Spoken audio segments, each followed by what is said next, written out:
കേരള ബ്ലാസ്റ്റേഴ്സിന്റെ പുതിയ പരിശീലകനായിട്ടുള്ള David Catala പ്രതീക്ഷകളുടെ അമിത ഭാരവും സമ്മർദ്ദവും ഒന്നും ഇല്ലാതെയാണ് ബ്ലാസ്റ്റേഴ്സിന്റെ ചുമതല ഏറ്റെടുത്തതെന്ന് വേണമെങ്കിൽ പറയാം.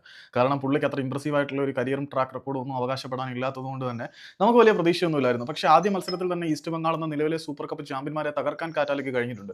അതുകൂടാതെ കേരള ബ്ലാസ്റ്റേഴ്സിലെ സൂപ്പർ താരമായിട്ടുള്ള നോഹ സദോയും ഈ ഒരു പരിശീലകനിൽ വളരെയധികം ഇംപ്രസീവാണ്. കാരണം മിഖായൽ സ്റ്റെഹറയേക്കാൾ വളരെ മികച്ചതാണ് പുതിയ പരിശീലകനായിട്ടുള്ള ഡേവിഡ് കാറ്റാല എന്ന് നോയുടെ അനുഭവത്തിൽ വ്യക്തമാവുകയാണെന്ന് പുള്ളിയുടെ വാക്കുകൾ സൂചിപ്പിക്കുന്നുണ്ട്. നോഹ സദോയുടെ വാക്കുകൾ ഏതാണ്ട് ഇതുപോലെയാണ്, ഏതാണ്ടല്ല ഇങ്ങനെയാണ്: ഞങ്ങളെ സംബന്ധിച്ചിടത്തോളം കേരള ബ്ലാസ്റ്റേഴ്സിന്റെ ഏറ്റവും വലിയ പ്രശ്നം എന്തായിരുന്നെന്നാൽ ഞങ്ങൾ ഒരു ടീം എന്ന നിലയിൽ പ്രതിരോധിക്കുന്നതിൽ പരാജയമായിരുന്നു. ഞങ്ങൾ ഒരുപാട് സ്പേസുകൾ പ്രതിരോധത്തിൽ അനുവദിച്ചു കൊടുക്കുമായിരുന്നു. അതുകൊണ്ട് എതിരാളികൾ ഞങ്ങളെ നിരന്തരം പ്രഹരിക്കുകയും ശിക്ഷിക്കുകയും ചെയ്യുമായിരുന്നു. അതായത് പുതിയ പരിശീലകൻ വന്നതിന് ശേഷം ഞങ്ങൾ പ്രതിരോധം ഒന്നിച്ചു നിന്ന് തടയുന്നതിനെ കുറിച്ച് ചിന്തിച്ചു തുടങ്ങി. അങ്ങനെ ഞങ്ങൾ ഇംപ്രൂവ് ചെയ്തു.